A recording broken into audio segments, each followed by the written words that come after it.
What you are listening to is real. The participants are not actors. They are actual litigants with a case pending in the squared circle. Both parties have agreed to dismiss their cases and have their disputes settled here in our forum, the Turnbuckle Debate.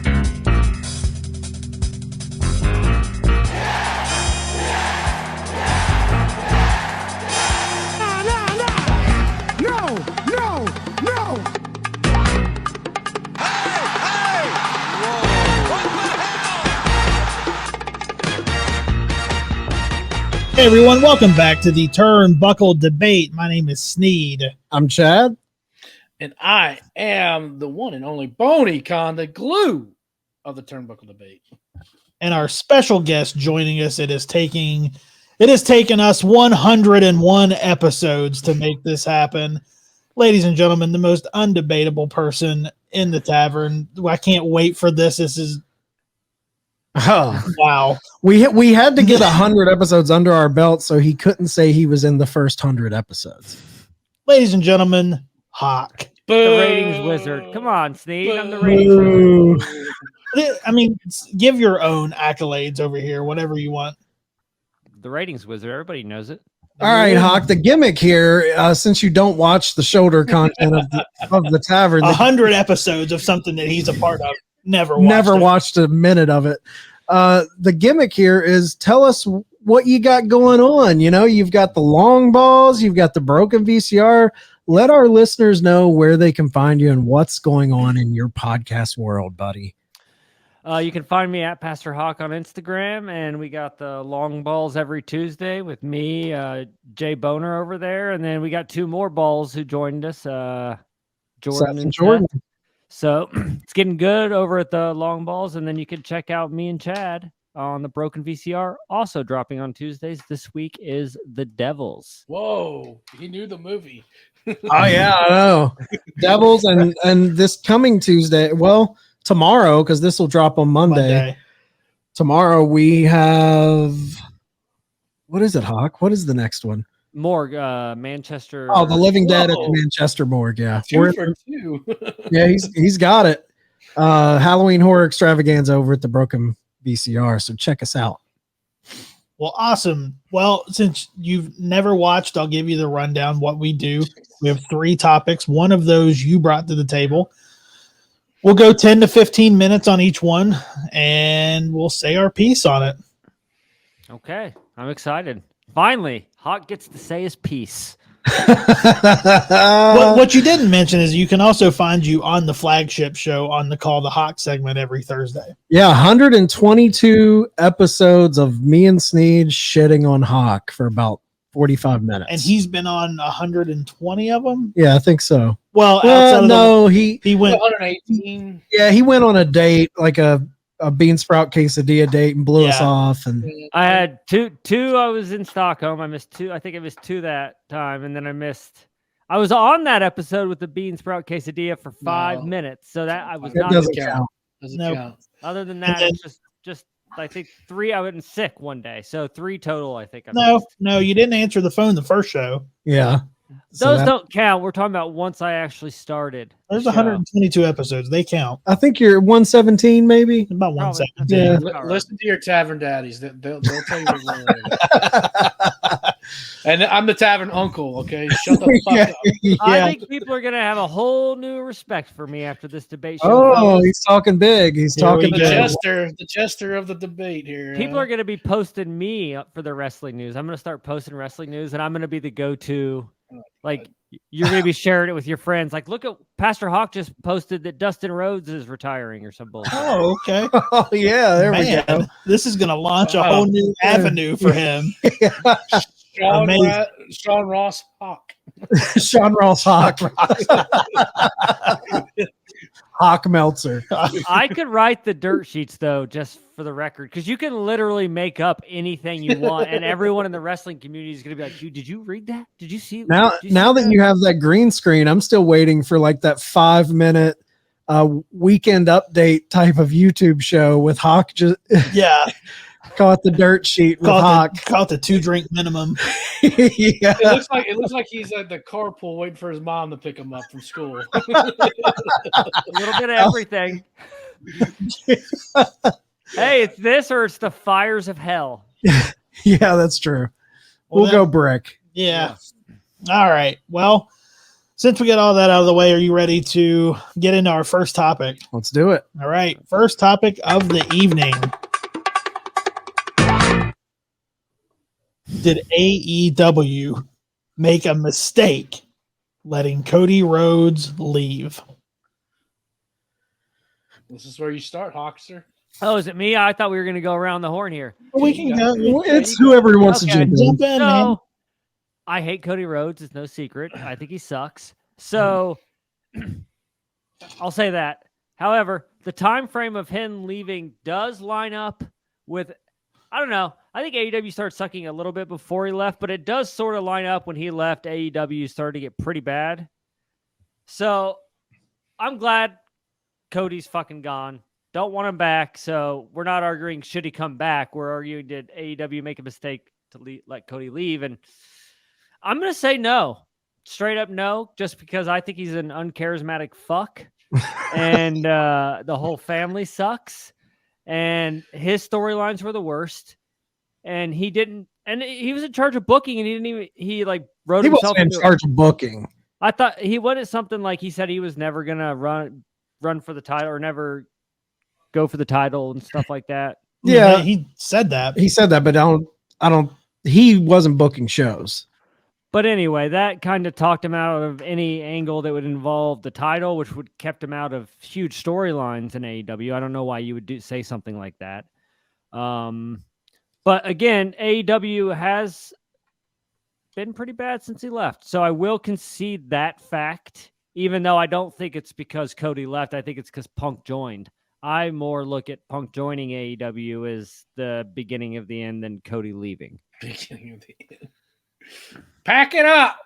Yeah. Yeah, he sucks. Rhodes sucks. I like the Rhodes family. Dusty, Dustin, Cody, all talented. I think Cody, it hurt. I think it hurts AEW a little bit, definitely with him not there, because he brought in a little bit of that Booker mentality. Now, in the early beginning, 2019 Dynamites, all the EVPs, Omega, the Bucks, and Cody did have a little bit of a say in the booking, because we've heard Tony Khan talk about after the end of that year is when he took total control over the booking, because the ratings were kind of sliding at the end of 2019. The ratings were great at the beginning of 2020. So Tony Khan kind of took a little bit of their power away, I think, that they had initially. But did they make a mistake letting Cody leave? I don't think so. I don't think they made a mistake letting Cody leave. This gives them an opportunity for somewhere down the line. If Cody would return, it would be huge. Plus, at the time, people are all high on this Cody thing because his entrance into WWE was so awesome. That Mania entrance, everyone's riding high on it. He has that Hell in a Cell match with the torn pec. That's the stuff of legends. And I think that really got a lot of goodwill, even with AEW fans who were kind of out on Cody Rhodes. But we forget, dude, his last 5-6 months was him in this teeter-totter with the fans wanting him to turn heel, him just digging his heels in and wanting to be that babyface that the AEW fan base did not want. The fact that he kind of put the brakes on what could have been an amazing heel run in AEW, I think that's when if you're not playing ball, and you're not listening to the fans like you said you were going to, this company was priding itself on giving the fans what they want. The fans wanted a heel turn, and he was so dug in, and I think he wanted to be the John Cena of AEW, and I don't think it was a mistake. Let him go. Yep. And I feel the same way, but I would have said yes, it was a mistake if he hadn't dug his heels in the sand on that heel turn. I think that for me is what lets me be comfortable saying that it is okay that he left. Because, I think Cody is I think he has a good mind for the business. Great mind, yeah. He's steeped in tradition and knows and is a wealth of knowledge about the history of professional wrestling, and got to learn a lot from his dad, who was an amazing booker. And he's still young enough to have his pulse, have a finger on the pulse of what is relevant in the world today. So I think in that aspect, I would have said it was a mistake to let him leave, because I think that he did do a lot of good for the booking or for the backstage and for helping Tony with story. But man, the fans and him digging his heels in and not wanting to turn heel, that was not going to end well. So at that point, yeah, I think it's okay that he left. Well, let me tell you something right now. You're talking about baby boy over there. Right there from Marietta, Georgia. He is a fighter because he's son of a plumber. Grandson of a plumber, should I say. Now, did he? Okay, so I'm looking at the question right now. Did AEW make a mistake leaving Cody Rhodes? Letting Cody leave? It's a hard one. Yeah, it's a hard question. It's hard to say too. We don't really. This question doesn't say the degree of the mistake. Was it a grave mistake? Was it where was that? So on that note, I'm going to say it was a mistake. Now, was it a big mistake? No. The reason why I'm saying it is a mistake is if you look back last year, this time, yes, I get it. The fans are booing, but the fans were still in tune to what Cody was doing every single week. True. They were reacting to him. And if you think back to an AEW show last year, how was it built normally? You had a fire opening match or opening promo, right? Most of the time opening match. You throw in an MJF segment somewhere in there, right? A Jericho segment, maybe, if it's not combined with something in there, these all can be combined. A great main event, and then a Cody segment, whether it be a match, promo, whatever, right? It's usually the ingredients for an AEW show last year. Oh, yeah. And in my opinion, that has dropped off. The show's dropped off because they're not missing some of those ingredients. So you're leaving out Cody Rhodes. You have, Cody's now in WWE. I feel like, the show has suffered a bit, just a tad. That's part of it. Now, like I said, is it like a huge mistake? No, I'm not saying that necessarily. If I'm looking at the question, was a mistake made? Yes, because the fans were like, "Oh, okay, what's Cody going to do? He's going to turn heel this week, right? This week he's going to turn." They were engaged. I was. So, and I know Hoch. You don't think he has charisma, man. I think he does. To be honest with you, I mean, he does. He gives some great promos. He's got a big fan base, man. Yeah, and the kids love him. I think it was a mistake. Now, to be honest with you, in the same boat, I think he deserves to be in WWE, where he's at. Like, he's like in the perfect fit. Like, he wants to be this American Nightmare superhero character. He wasn't going to get that in AEW, and it's just because of the different fan bases where it's at. But so I mean, yeah. he made 100% made the right move. And AEW, they'll find that footing and find that. I think that's where they're really suffering. They're trying to find that Cody segment. What's that missing Cody segment? Once they find that, then they'll overcome it. But I guess let's ask, what's Dynamite missing that Cody brought to it? Because his last couple feuds were fucking terrible. Him versus the Nightmare. They had that stupid weigh-in segment. Oh, yeah. When Punchy A Go-Go was on fucking Dynamite a few weeks, and every time he punched someone, the guy would show up with taped ribs the next episode.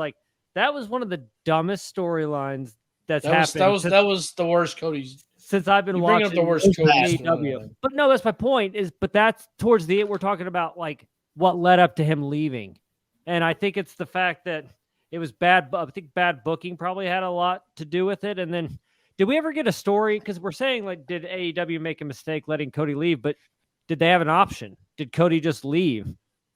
I think they had an option. The reports option. Were it wasn't a money thing. He wanted to stay. If you remember early on, there was like some sort of personal difference. And I think it was like booking philosophy, direction of the company, Punk being involved. I think it was rooted in all of that shit. Like he could see the writing on the wall of maybe where they were going, and that's what made him step out. I don't think it was money. To that point, I want to agree with, and I'm almost going back on if it's a mistake. It kind of is a mistake a little bit, because one of the great things that Cody did that can't go unmentioned was putting over young guys.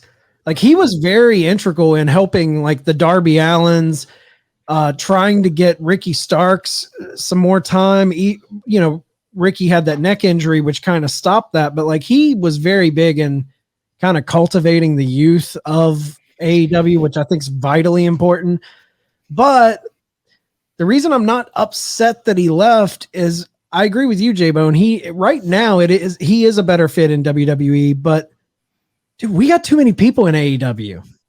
Like we don't need Cody Rhodes there. And Cody Rhodes isn't this, to me, him leaving isn't even a small part of what's wrong with this company. Like the things that we deem as like their downslide. It's a systemic booking creative issue I think they're having, and whether Cody was there or not, I think that would still be going on.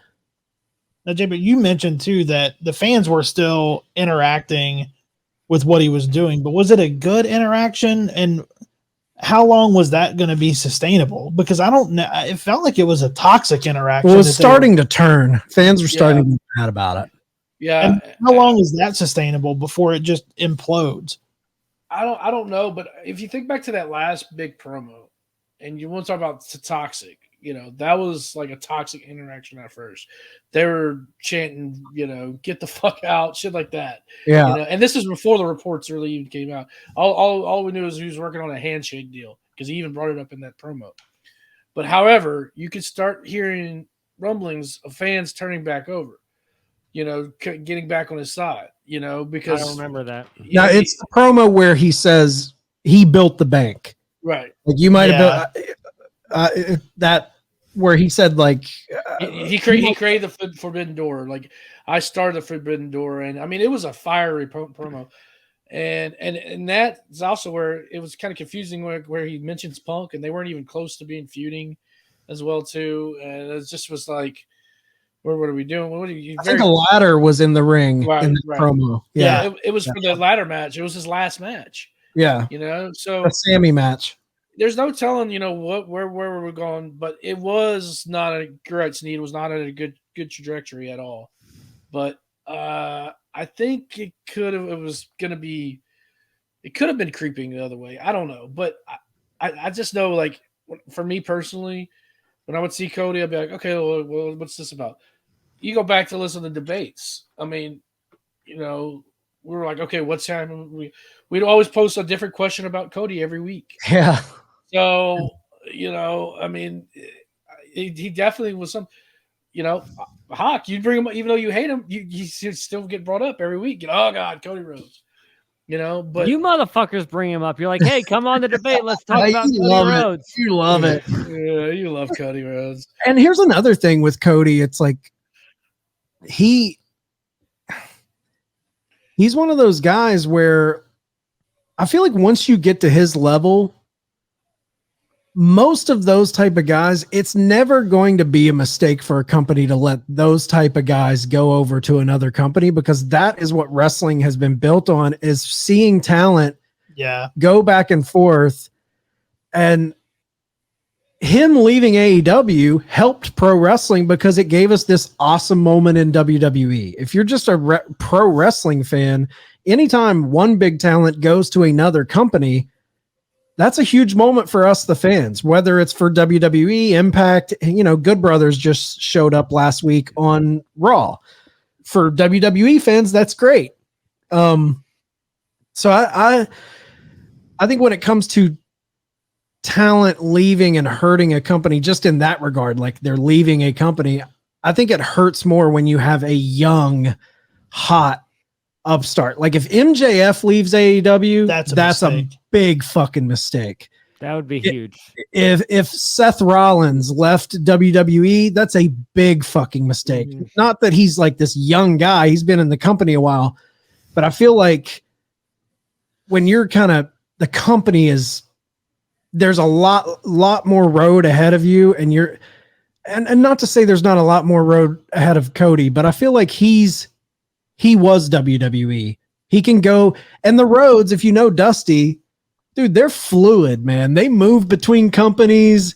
Dusty was in WCW. He worked with NXT. He was Florida Championship Wrestling. He all of that type of stuff. So I think it's just the roads. Well, I think Cody too now is who he's going to be. Cody's who he's going to be. I don't think we see a lot more evolution from Cody. You don't need to, because WWE fans. He's the Baker Mayfield of wrestling. He's plateaued. We know what we're getting.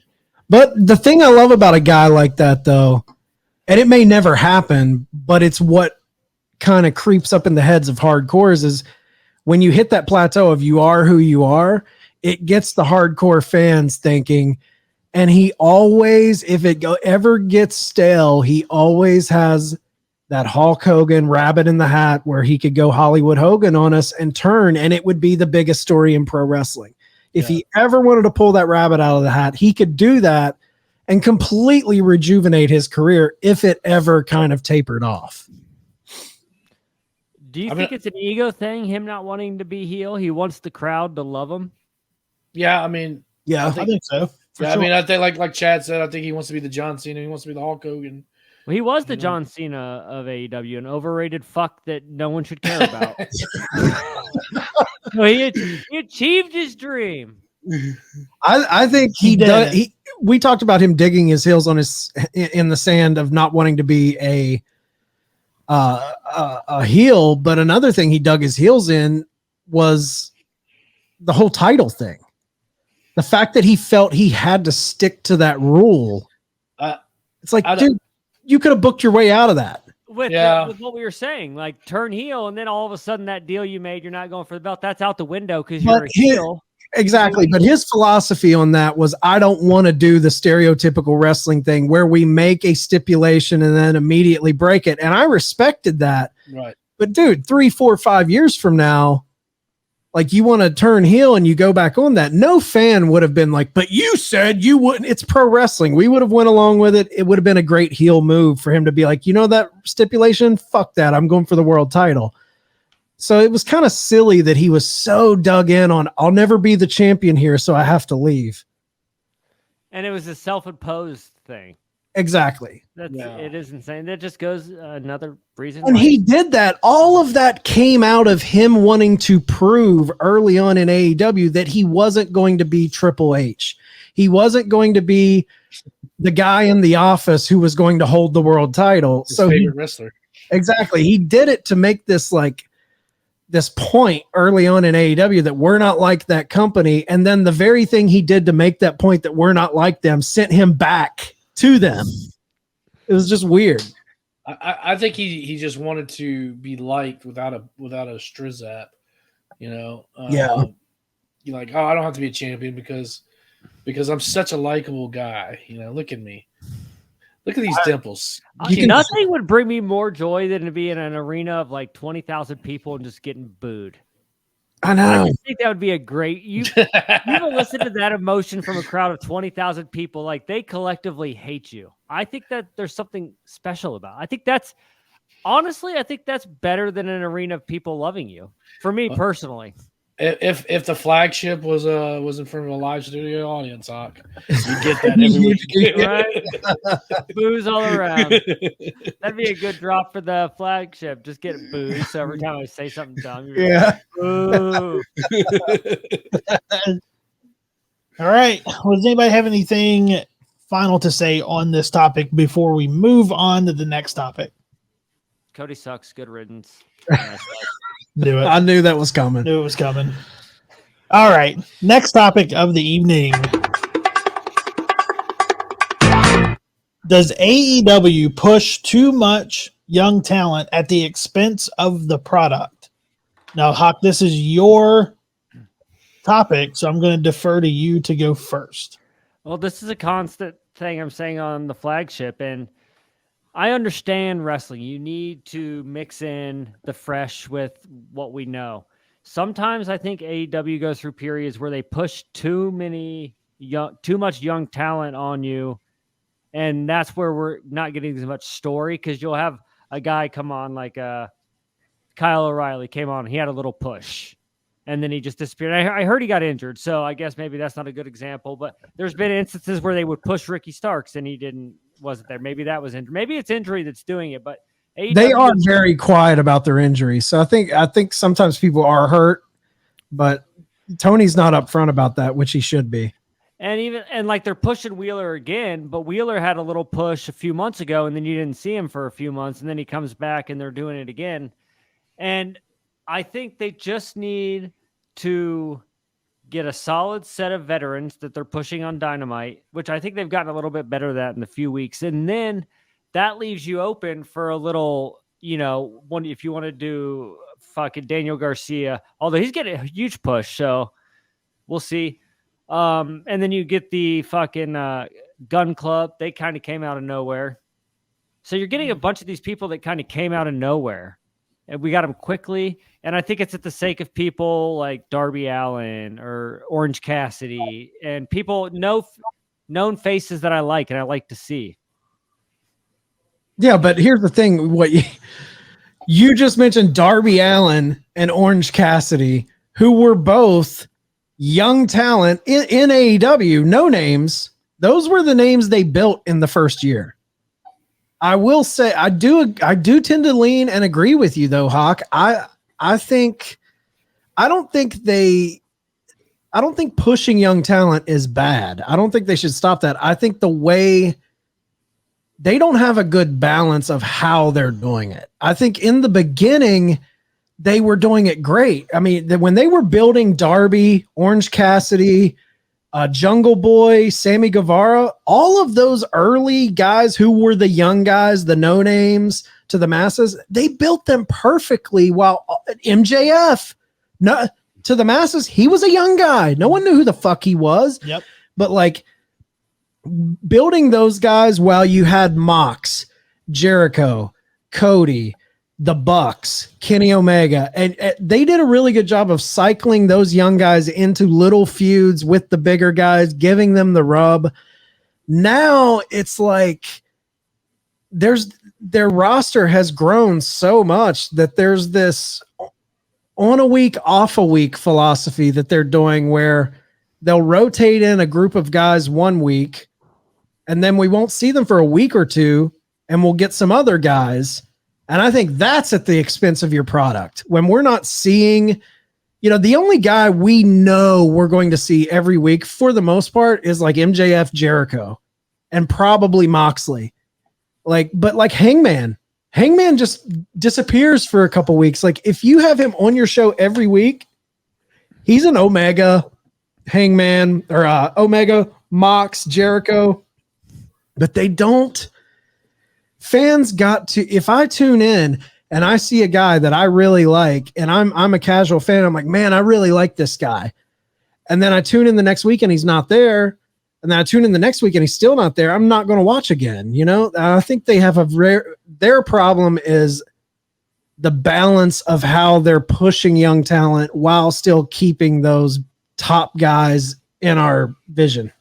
Yeah, and I would go as far as to say even putting Wardlow in that right now. Oh, because total young guy in the business. Yeah, because it's I don't think it's at an expense to the. Well, I think it is at an expense to the product when it's a good thing to miss somebody, to be able to miss somebody, but you're not making anything relevant enough to make me miss them when they're gone. So when they're gone, they're not doing anything that makes me. When they show back up, it's like, oh, there's this guy. You got to keep them around a little longer for me to miss them when they are gone. You can't it can't have be week somebody to week. on for a week and then you're not there for a month and a half. At that point, you're not built. That's not building a character. You're not. There's no way you can build or push a young talent at that point. You have to sprinkle them in to storyline where you have them around for 2 months. build them into a mid card or even a curtain jerker program for a pay-per-view, and then they can go away for a little bit. But you have to pick the guys that you're going to use for that 3-4 month period for a pay-per-view. And I think giving them that run for a pay-per-view, then they can go away. Right. Yeah. But if you don't do that, then it is at the expense of the product. Yeah, and I agree with that too. But it depends on what you mean by the term push.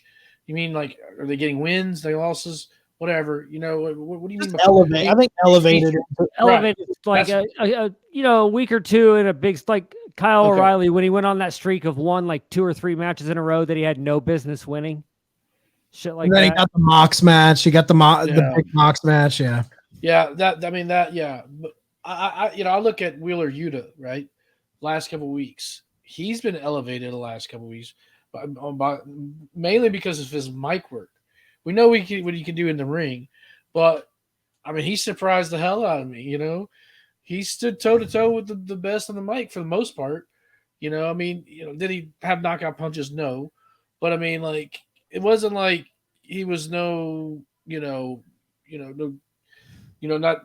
cowarding to MJF or anyway. It wasn't like just lame promos, white meat babyface promos. He really stood his own.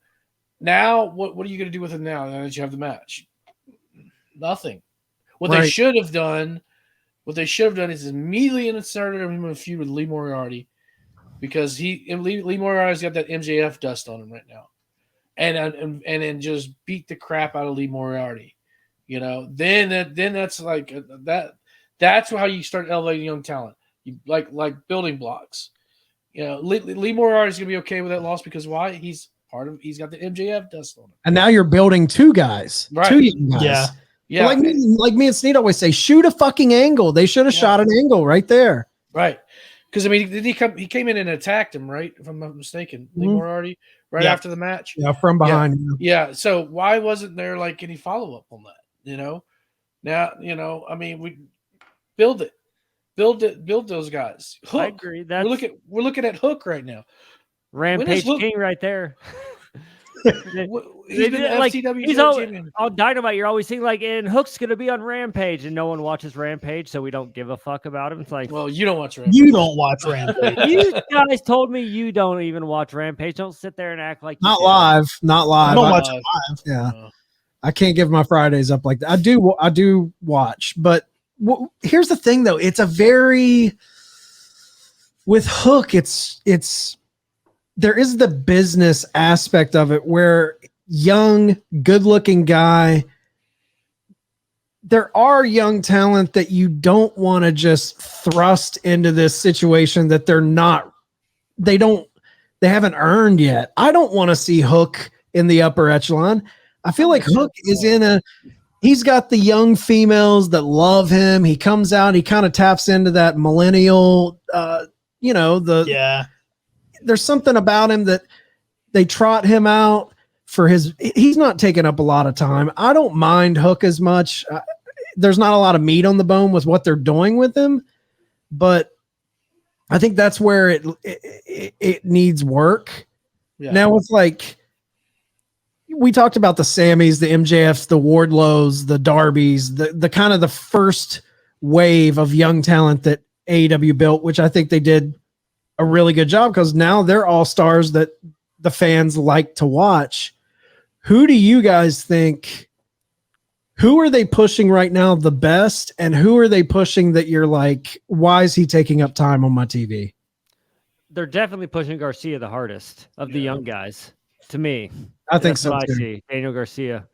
Yeah, and the push that I'm not a huge on board with. I don't know. Probably. I don't know. I'll have to think about that one. You have to come back to me. As far as I would say Garcia, but as far as where they're stumbling on, not that this person doesn't deserve it, is Wardlow. Yeah, they're stumbling on it. Oh, for sure. And I called that. I get a lot of shit for it, but I've been calling that for about a fucking year. But you were calling it when you were wrong. You were wrong when you were calling it. Now now hindsight, now you look like a genius because they dropped the ball on it. But at the time, You're just wrong. Yeah, so you thought he was going to be in a tag team with Samoa Joe called War Joe. That's what you thought. No. Huh? You looked I'm in a your little prophet. I crystal knew it. ball. I saw where this was going. Oh God! Get out of But here. that speaks to a larger problem. I think his push was great. The story to get to the title was great for Wardlow, but it's the follow through. What happens when they win? The follow through on a lot of this shit is like Sammy right now. Sammy's follow through after he dropped the title and had that back and forth title swap with Scorpio Sky. Sammy's been in fucking no man's land a little bit. I think Sammy's his own worst enemy, to be honest. Yeah, with I you. think so too. But I think they like you were saying, don't shoot him to the top immediately. That's what they did with Wardlow. Is like, all right, let's give him a title. He needs a title. No, you need to do is you have certain levels of talent. Okay, you got your young talent. Well, you got your lower card, your young talent, your mid card guys that you've built, like the Orange Cassidys and Darby Allins, and then you got your upper echelon guys. You know, your Jericho. How would you could divide those two up? You know, Jericho's, your Bucks, Omegas, you know, those guys. You can like a Jericho can afford a loss to Garcia or a Hook or something like that. You know, without it like necessarily propelling them to the top, it may propel them to the mid card level. And how do I know that? Look at what he did with Orange Cassidy. Yeah. I didn't have a problem with Wardlow though, because it's not like they shot him to the top quick. I mean, he was fucking MJF's heavy for like a year and a half, 2 years, not saying a whole lot, just kind of standing there. And then when they started to kind of bring him in, they always teased him finally turning on MJF. And then it really ramped up in the CM Punk feud with MJF. I don't have a problem with young guys getting that TNT strap because I thought he was going to elevate that belt back to being something special. But when you're not putting him in feuds and you're giving him fucking squash matches and mixed tag matches while you're a TNT champion, it does nothing to elevate the belt. So it's like, why did you even put the belt on him to begin with? If you remember, I said that was a bad idea only because of the history of the belt doing that. When you get the TV title, you just get a series of bullshit matches that don't mean anything. Wardlow fought Brian Cage last week. And I don't even mind Brian Cage, but that was a good match. I like that match. No, I did too. I didn't mind it if it starts something, but if Wardlow comes out and just fights somebody else, he'll probably fight like a one half of a tag team or some bullshit this week. That's what that goes to the balance problem to me.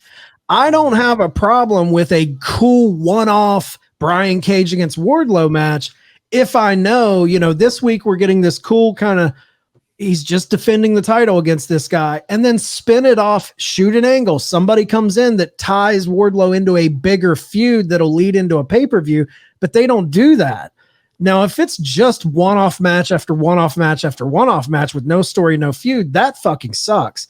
But there is a way where you can have those title defenses that aren't tied to a huge feud, but as long as you work those feuds in.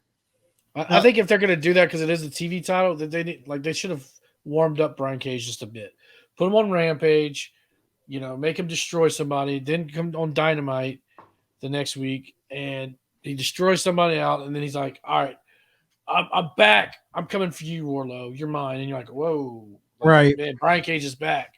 And then but the match was fine. I actually did enjoy the match too as well. I think it was probably the best match of last week. Another problem with Wardlow specific, I know it's not necessarily a Wardlow question, but I think this plays more to the younger talent, is move sets as well too. Like you're running into a problem with Wardlow where he's almost Goldberg like, where it's like, all right, slam, kick, power bomb. You're hitting X over and over again. Whatever happened to that move he had in the corner where he would prop him up and drop that fucking knee on him? That was his finisher early on, and it was a killer move. Yeah. So he needs like a little setup. Quickly do the symphony because everybody loves it. Boom, move on. I said one part of the question was who is somebody you don't understand that they're pushing. It's not so much I don't understand, but there was news that came out today. I believe it was today. Maybe it was yesterday. that AEW signed Zach Clayton. Oh God. So that's what I don't understand. Why the fuck are we signing people like this fucking twerp? Right. Even my wife was like, clearly That's my like wife an was like, Anthony Ogogo signing. But why? Like that means this guy's gonna have to get something, or he's gonna sit back there and they're paying him for what he's nothing. gonna get is a goddamn highlight spot on Dark Elevation. Keep him off of Dynamite. Yeah, it's just that's a fucking problem, man. Even my wife, who knows really nothing about wrestling, she knows, whatever the Jersey Shore bullshit. She's like, why do they have JWoww's boyfriend? I was like, I don't know. Don't even get me started. And that's exactly why they have JWoww's boyfriend. For those fans to pull your people like your wife into wrestling. Oh, he's on the show? That's what they're known for. It's bad. That's what you're known for. Time for us when we had to watch him in Charleston. Oh, yeah. He came out and got squashed. So that's what I don't know. I'll tell you who I don't understand is Danhausen. I think he's lame, and I think put somebody else out there. Yeah. I guess I don't understand his role, and he gets a lot of screen time for not really doing anything. Is this internet following, man? I know you don't get it, but those figure nerds, they love that, and I'm one of them. But I'm not a Danhausen fan at all. I'm not either. Yeah, I'm not a fan, but I understand why they put him on. Yeah, there's been a few times he's popped me. He's grew on me a little more than in the beginning. We hated him. I get it. If they could be handling him a hell of a lot worse. We could be getting him all the time on Dynamite. He doesn't pop up that much, and when he does, it's very minimal. There's fans out there that love him. I kind of get it. Now, his vlogs are entertaining. To be a manager. Yeah. I don't know. All right. Any final thoughts before we move on to our final topic? The Gun Club rules. Yeah, I love the Gun Club. Gun Club's awesome. I'm indifferent. Jesus Christ. God. All right. Final topic of the evening. Will Tony Khan's leadership cause AEW to eventually fold and close its doors? Pack it up. Get the fuck out of here. No, I don't think so. I want to hear what Hoch has to say about it. Take it, Hoch. That's the one. Take it, Hoch. It all depends if what we are hearing is true or not. Because if a lot of these things are true, like the whole fight after, what started the fight after the media scrum, what started the fight with Andrade and Sammy, and I don't mean the internet stuff, I mean the actual, what happened in the building and shit like that. If all of this is true and everything, it just seems like he's really inept at what he's doing. And they're not this company that's on, they're fine, but they're not on this incredibly solid footing where they can't just go away one day. I don't think it's set in stone that AEW is going to be there for the long haul. So there's a few things, it's just like an NFL locker room, man. You got to keep it in order. And as soon as you lose the locker room, your team spirals or your wrestling company spirals. And all of that it starts at the top. So when you have all that spiraling out of control, and again, if it's true or not, you had the elite throwing out people. So many people were throwing out feelers to WWE. Again, you don't know if it's true, which is kind of the beauty part of wrestling. You never know what's true. It could all be bullshit. Tom still thinks it's all a work. Yeah. I'm not totally shut down to that. I think at this point it's probably not. I think it's probably all real. Probably not. You never know. But I'm saying if a lot of the stuff that's coming out is true and he's lost the locker room, I could see AEW folding in the next couple of years, and it would totally be TK's fault. No. Absolutely not. And I'll tell you why. Tony Khan or AEW has grossed $100 billion this year, and we're not even done with 2022 yet. Let's see you start a business and make $100 million with it. Okay. He made mistakes this year? Yes. Is it going to cause them to close? No, absolutely not. They have a lot of partners that are going to help them along the way. He does need some help running the show. I think he needs to put some trust in Arn Anderson, and more trust into Jerry Lynn and Dean Malenko. I don't know what how much influence they have in the back. I mean, definitely Arn Anderson. I mean, if anybody knows how to run a TV show, it's Arn Anderson. Yeah. And I think he really needs to find his Pat Patterson. If it's not Arn, he needs to find his Pat Patterson. But he's not. He's made mistakes. I've been hard on him on my own podcast, and in our group chat. But he's not about to close. He's got a huge deal with Warner Media. They love what they have. They're going to continue on with this relationship. That's the biggest thing, is if you have a big TV program, channel, or conglomerate, should I say, backing you. Look at Impact Wrestling. They were on Spike TV. And once they lost that deal, they've been floundering, trying to find a spot. We're going to Pop TV and Access TV and Twitch and this and that. They haven't found it. As long as they keep that relationship with Warner Media, keep it up, do what they got to do, they're going to be fine. I don't think no is my answer, but I also have a question. Like, what's he done that's so bad that makes people think that it's going to cause the company to fold? Because, yeah, there's been some mistakes and some missteps, but in my opinion, I think Tony Khan is good at course correcting. I think on his own, he's good at doing course correcting, because after the scrum, things have gotten better. Yeah. So I think, go ahead, Hoch. It's like in sports. Like, when you're losing, there's all these questions of, like, because for the first 2 years, AEW was winning, so there was no questions of his leadership. And now Triple H is the belle of the ball. And then it's like you have, because booking, we can all agree that booking's been subpar for most of 2022. And I think that's why people are starting, you say, what has he done? It's a consistent, like, inconsistency, I think. And that's just like in coaching and sports. Like, when you're inconsistent, that's when you get on the hot seat. That's when people are like, is this the guy? Let's be honest. It's came out of an overinflated roster, signing a bunch of guys, booking suffering for it. Cody leaves.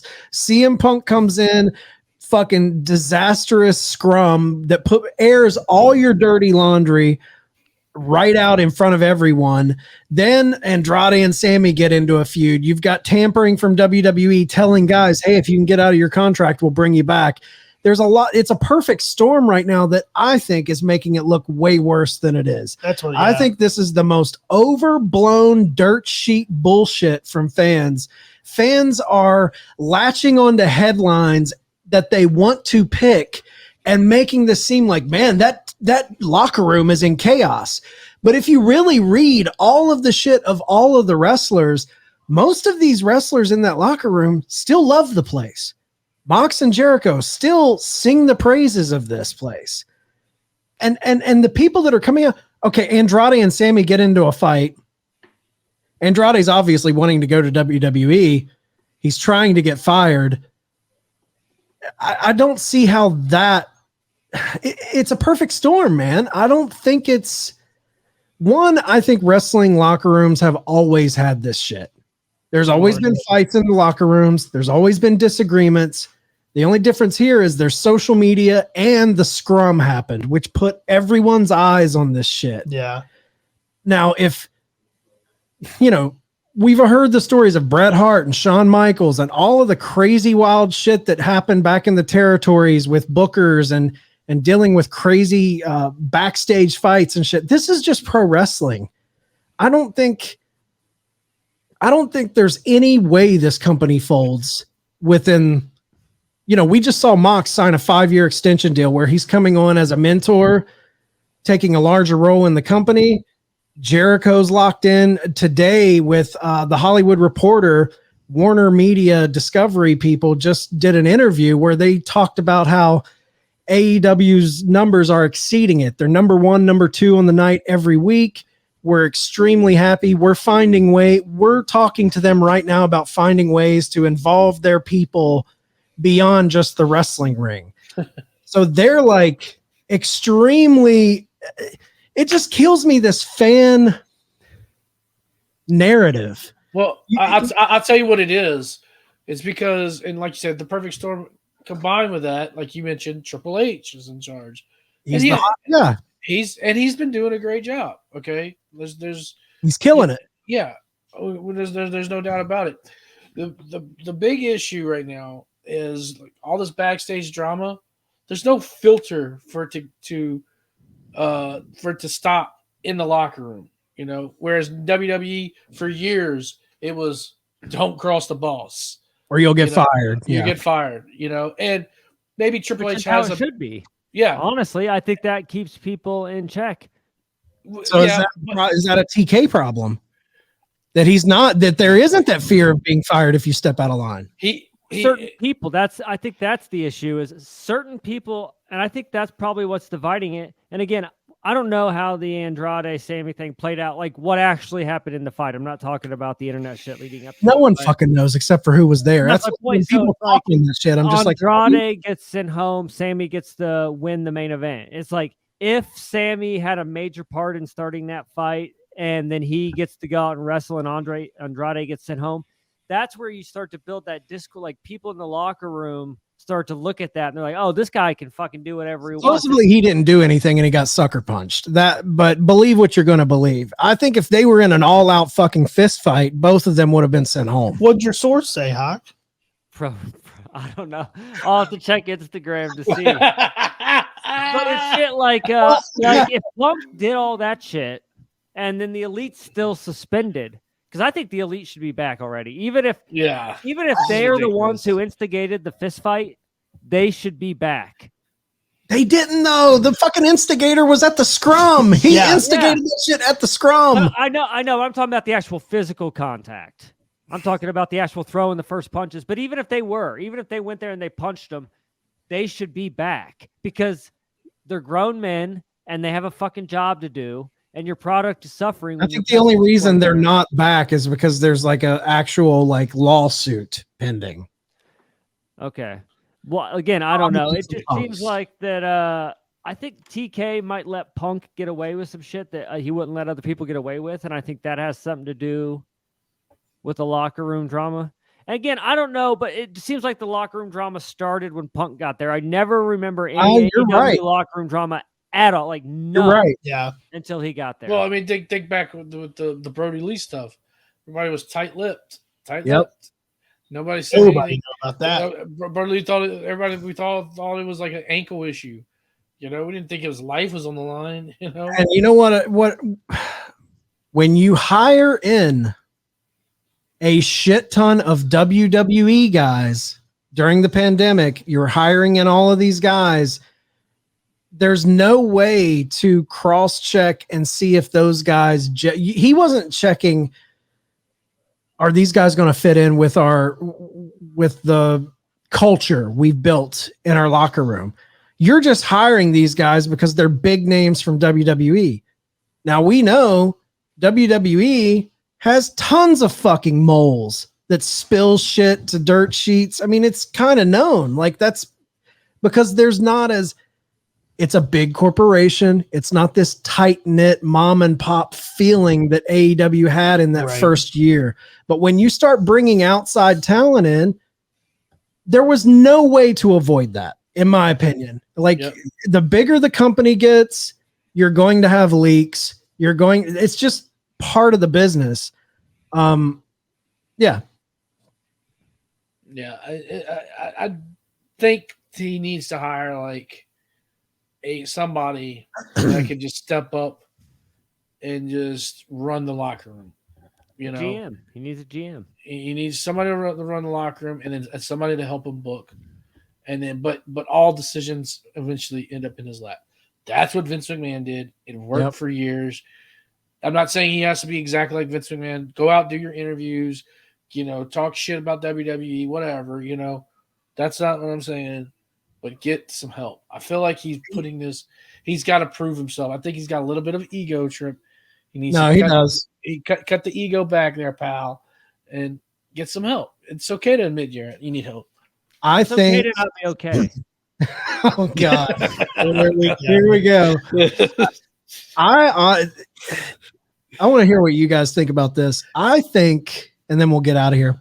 I think Tony has already got his Pat Patterson and his Gerald Briscoe or his Jim Cornette, whatever you want to call him. I think he's got two guys right under his fucking nose that is going to take that step very soon. One of them especially. I think Chris Jericho is going to end up being his Pat Patterson. Yes. I really do. Yeah, I can see that. I think Jericho is all in on this company. I think when he finally does retire, I think he stays with the commentary, and I think he takes a substantial step up in creative to stay in pro wrestling. And him and Tony are like this. If you listen to Jericho's podcast, if you listen to interviews with Jericho you and can see Tony it on the Khan, scrum. dude, they are fucking tight. Like, Yeah. that company would not be where it's at without Chris Jericho. I think he was one of the most important parts. And the other person, just by evidence of his Sports Illustrated article that came out yesterday or today, I believe, John Moxley, he came out and said, I never want to work anywhere else. He loves being creative and coming up with stories. He wants to wrestle into his 50s. I think we're going to see a Dusty Rhodes type of evolution with Moxley, where I think he's going to wrestle for this company for a long, long time. I think he's going to be their flagship guy. And I think he's going to get heavy into creative. We already know with that press release that he's stepping up into a mentorship program. He's going to be producing matches more. I think Moxley could be, because again, the way Tony handled Mox going off to rehab, I think that spoke wonders. There's rumors that Renee is going to join him. Renee has sung the praises of the way things are handled backstage. I really think, especially Jericho, but I think Mox, those two guys are going to be very, very influential in the way this company is ran behind the scenes. Do you think, on that note, do you think there was any, because, Moxley, he just signed the deal and he was not working with a contract for 2-3 months. Do you think there was any resemblance of a talk with WWE? No. Nope. I don't think at all. I don't think he was very interested in him, but I think maybe he probably heard something out. The only reason why I say that is his wife there was talk that she was going to. She was approached. So maybe he was like, okay, well, if you go here, I'm sure there was some. He may have been approached, but he could have been approached. But I don't think there was ever any. I think there was 0% interest in it. That's the thing. You can say whatever you want about people and wrestlers, and they're all in it for the money. Mox is the realest motherfucker in pro wrestling. When he says he's not going back, I believe that dude. Carl Anderson and Doc Gallows shit on WWE talking about how they'd never be back. They show up on fucking Monday Night Raw because they're carnies. They want the money. We've seen that firsthand. I truly believe Mox. Mox is one of those guys, when he writes in his book and buries the company and buries Kevin Dunn and buries all these people and says all these things, I think he's just one of those real dudes. It's like, I'm not going to look like a fool. I like being a part of this company. I like the creative freedom I have. Why would I ever go back there? I don't need it. Yeah, and it wasn't. I don't think it was just a Vince thing. No, I think it was a systematic problem for him. And here's the thing too, fans, I don't think take into consideration enough when it comes to talent staying and talent leaving is there are guys out there, veterans, that they do want to build something. They don't want to just be a cog in a machine that's already well oiled and it's there. He wants to be the Undertaker. You know what I mean? Like, he wants to build something from the ground up and leave a true. What is more important to Moxley's legacy? Going back to WWE and doing his thing there, or Helping helping out, actually build a company. You know, if you help build a company, I feel like you're leaving more of an important mark on pro wrestling than just going back to the machine. And he's not losing anything because he's only gaining because he goes all in. The company goes crazy wild, even more to where there is now. Guess what? That's more money for him. But if they go the opposite and they fold, he could go to WWE. Exactly. Like that. So why not? Why not go all in? He'll be back. He'll be back in WWE one day, and it'll be when Tony Khan and Triple H have a handshake agreement for Mox to go into the Hall of Fame with the Shield. Yeah, and I don't see him going back there. I really don't. As far as Jericho, I don't know if we'll ever see Jericho in WWE again. I don't think so. I think he's Tony's guy, man. Like Both I of those don't guys, even, they kind of have. They can do whatever they want. I don't even think that he'll go in the Hall of Fame. To be honest with you. Well, him and Triple H, they're supposedly they're buddies now. Like Jericho always says that on the podcast, but I know they did not like each other during No, they did not. It all stems from that championship match that Jericho. That's part of it. Jericho won, and then they got pulled from him. But anyways, all right. Yeah, Hoch. Yeah, Yes. I think you've passed. You may may return. You man. may return to the debate. The gatekeepers may allow me back through. I mean, at the end of the day, we are your boss. So you exist in the tavern verse. Yeah. I let you guys think what you want to feel good about yourself. You're the jester of the tavern. Round robin, just for Hoch, because I know how big he is on the women's division. Who's no debate, just one name. Who do you think is the next breakout star in the women's division? Breakout? Everybody. Just give a name. Well, Who's I mean, the next I feel big like name? she's already broke out, but she's only the TV title holder. But Jade's clearly the biggest thing. Who's going to be the biggest name in the women's division? Jamie Hayter. Yeah, I think Jamie Hayter too. Easy. I'm gonna throw out a name just to be a contrarian. Penelope Ford impressed me. Yeah, I like Penelope too. Abaddon. Bring her back. Put her in the House of Black. She is, but she's been back. Oh my god! Guess what, bud? The House of Black doesn't exist right now. They're all going to WWE. All right, Hoch, tell everybody where they can find you. We did it at the beginning. Oh my god! We'll do it again. All right, Pat. I'm at Pastor Hoch on Instagram. That's it. All right, that was a great. All right, that's going to wrap us up for the evening. Great way to sell yourself, bud. Follow us at theturnbuckletavern.com for all of your tavern needs. Usually give this spot to Tom. I'm not giving it to Hoch JBONE. Get your shit in. Hey, make sure you guys listen to Raw Down every Friday. Listen to Coming Down the Aisles on every Friday. This past week I had Sam Roberts on episode 100, and listen to the Long Balls Tuesdays. Now that's how you sell a product. That's it. Court is dismissed.